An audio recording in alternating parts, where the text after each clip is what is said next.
स्वागत है आप सभी का हमारे चैनल एसवी टेक में। यह HTML की दूसरी सीरीज है। पहली सीरीज में हम HTML के बारे में बताए थे और कुछ टैग को लिख करके, जैसे कि HTML टैग को लिख करके, हेड टैग को लिख करके, टाइटल टैग को लिख करके हम उसके बारे में बताए थे कि ये क्या होता है। और हम कुछ फॉन्ट टैग का यूज करके भी उसमें कुछ सेंटेंस को प्रिंट कराए थे। और पिछले वीडियो में ये भी हम डिस्कस किए थे कि हम अपने अगले वीडियो में एम्पटी टैग और कंटेनर टैग के बारे में बताने वाले हैं। तो आइए दोस्तों, अब हम यहाँ स्टार्ट बटन पर गए और यहाँ से हमने नोटपैड को ओपन किया। ये है नोटपैड की विंडो। हम डिस्कस करेंगे आज एम्पटी टैग और कंटेनर टैग के बारे में। पहले तो हम डिस्कस करते हैं कंटेनर टैग के बारे में। कंटेनर टैग, जिस टैग में ओपनिंग टैग और क्लोजिंग टैग दोनों होता है, वो होता है कंटेनर टैग। अगर हम इसको बताएं, which tag includes opening and closing tag is called container tag. ठीक है, ये होता है कंटेनर टैग। अगर हम बात करें एम्पटी टैग के बारे में, तो पहले तो हम इसके एग्जाम्पल को भी देख लेते हैं। ये इस प्रकार से होगा। अब इसके एग्जाम्पल को हम देख लेते हैं कि टैग का एग्जाम्पल क्या है। जैसे XAMPLE, ठीक, एग्जाम्पल देख लेते हैं। इसके अंतर्गत हेड आता है,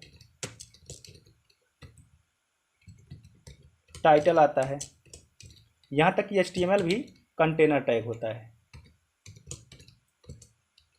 और फॉन्ट टैग आता है। ठीक है, मतलब कई सारे ऐसे टैग हैं जो कंटेनर टैग के अंतर्गत आते हैं।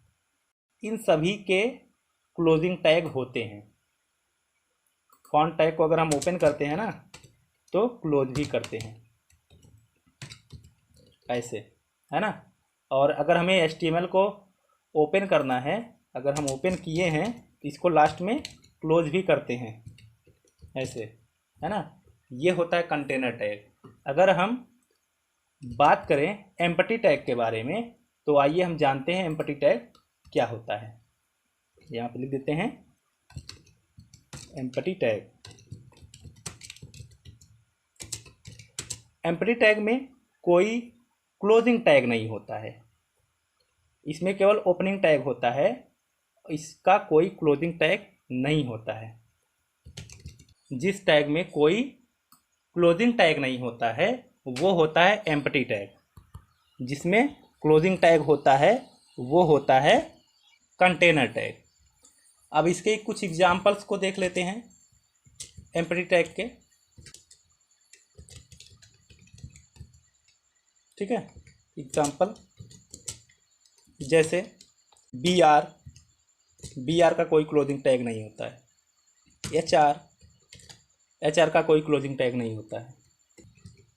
LI टैग, इसका कोई क्लोजिंग टैग नहीं होता। ऐसे कई सारे टैग हैं जिसका कोई क्लोजिंग टैग नहीं होता। इसके बारे में जैसे जैसे आगे हम जाएंगे, कई सारे टैग का यूज करते जाएंगे, तो हम वहाँ पे डिस्कस करते रहेंगे कि ये कौन सा टैग है, किस प्रकार का टैग है, इसमें क्या एट्रीब्यूट यूज होने वाले हैं और ये क्या काम करता है। ठीक है, चलिए हम इसका यूज करके भी देख लेते हैं, कंटेनर टैग का और एम्पटी टैग का, किस प्रकार से ये काम करते हैं वेब ब्राउज़र में। ठीक है, इसको हम डिलीट कर देते हैं अभी।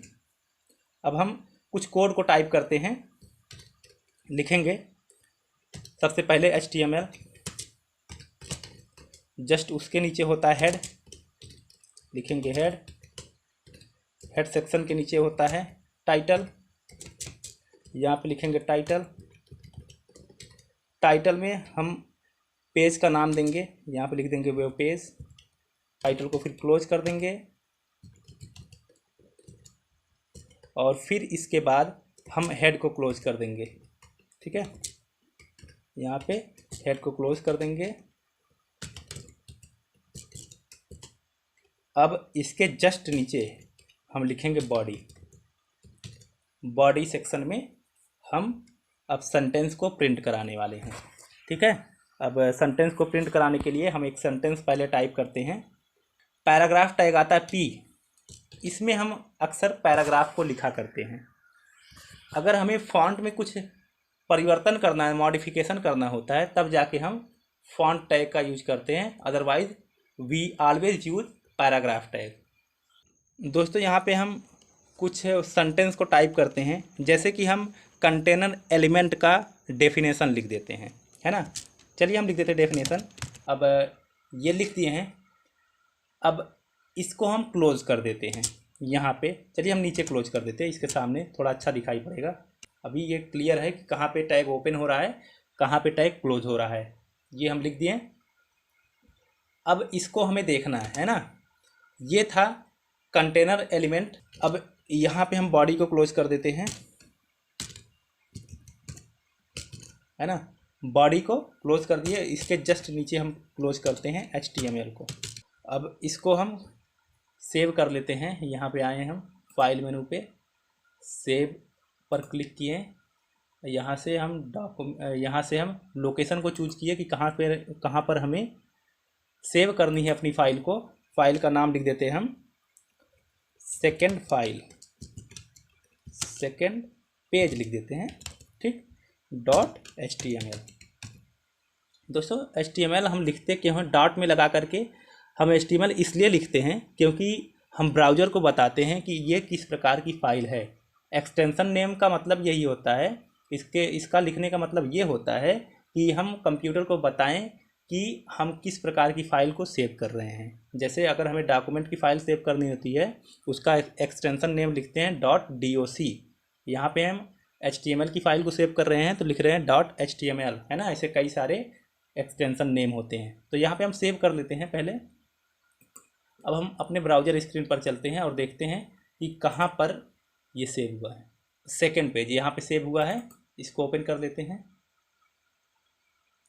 ये देखिए लिख करके आ गया, ये है ना, ये सेंटेंस पूरा लिख के आ गया। दोस्तों आप एक बात गौर करिएगा कि हम यहाँ देखिए, अभी कोडिंग स्क्रीन पर आते हैं। देखिए यहाँ पे 2 लाइन में हम लिखे हैं अपने पूरे सेंटेंस को, मगर यहाँ क्या है, ब्राउज़र पे एक ही लाइन में हमें दिखाई पड़ रहा है ना। ये एक ही लाइन में दिखाई पड़ रहा है। ऐसा क्यों हो रहा है?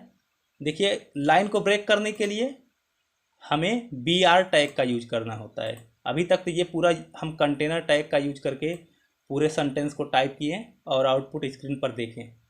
हम चाहते हैं जैसा कि इसमें लिखा गया है, कम के बाद मतलब ग्राफिक लिखा गया है और उसके बाद ग्राफिक विच के बाद comes in a set with, है ना। ये जो लिखा गया है, यहाँ से लाइन को ब्रेक करना है हमें। अगर तो यहाँ पे चाहे हम यहाँ पे लिखें चाहे यहाँ पे लिखें एम्पटी टैग को, है ना। एम्पटी टैग BR डिस्कस किए थे अभी। BR टैग लाइन को ब्रेक करने के लिए होता है। ये एक नई लाइन को प्रोवाइड कराता है हमें। ठीक है, BR टैग ये हो गया, लिख दिए। अब इसको हम Ctrl+S से सेव कर लेते हैं और चलते अपने ब्राउज़र की स्क्रीन पर और देखते हैं। पहले इसको रिफ़्रेश करें। ये देखिए लाइन को ब्रेक कर दिया, है ना। जैसा कि हम लिखे BR टैग लगाए थे कम के पहले, है ना, वहीं से लाइन ब्रेक हो गई। विच के बाद और कम के पहले वहीं से लाइन ब्रेक हो गई है ना। ये BR टैग था एम्प्टी टैग। एम्प्टी टैग में जितना हम नाम लिए थे उसका बारी बारी से यूज करके हम देख लेते हैं। जैसे हम कहे थे HR टैग, HR, ये भी एक एम्प्टी टैग है, इसका कोई क्लोजिंग टैग नहीं होता है। HR जो होता है ये हॉरिजॉन्टल लाइन को ड्रा करता है। अब यहाँ पे लिखते हैं हम HR, है ना। और HR क्या करेगा, इन दोनों सेंटेंस के बीच में एक हॉरिजॉन्टल लाइन को ड्रा कर देगा। जैसे ये बीच की लाइन जो है इधर ये दोनों सेंटेंस के लाइन के बीच में एक हॉरिजॉन्टल लाइन को ड्रा कर देगा। हम यहाँ पे HR लिख दिए हैं। अब इसको Ctrl+S से सेव करके हम देख लेते हैं इसका आउटपुट क्या आता है। हाँ, यहाँ पे आ चुका है। ठीक, ये देखिए आप, आ चुका है। एक लाइन ये हो गई और दूसरी लाइन ये हो गई। इन दोनों लाइन के बीच में ये एक लाइन हॉरिजॉन्टल लाइन ड्रा कर दिया। ठीक है। एक LI टैग का हम बताए थे। LI का मतलब होता है लिस्ट। LI टैग जो होता है ये लिस्ट को बनाता है। हम आगे इसको आगे अच्छी तरह से डिस्कस करेंगे अपने आगे के वीडियो में। तो अभी के लिए इसको छोड़ देते हैं। इसका क्या यूज होगा हम आगे जान लेंगे। ठीक है। ये इस प्रकार से था कंटेनर टैग और एम्प्टी टैग। आज के लिए बस इतना ही, और हमारे वीडियो से जुड़े रहिए और वीडियो को लगातार देखते रहिएगा, जिससे कि आपको कंप्लीट HTML आ जाएगा। और वीडियो को देखने के लिए आपका बहुत बहुत धन्यवाद। तब तक के लिए बाय बाय।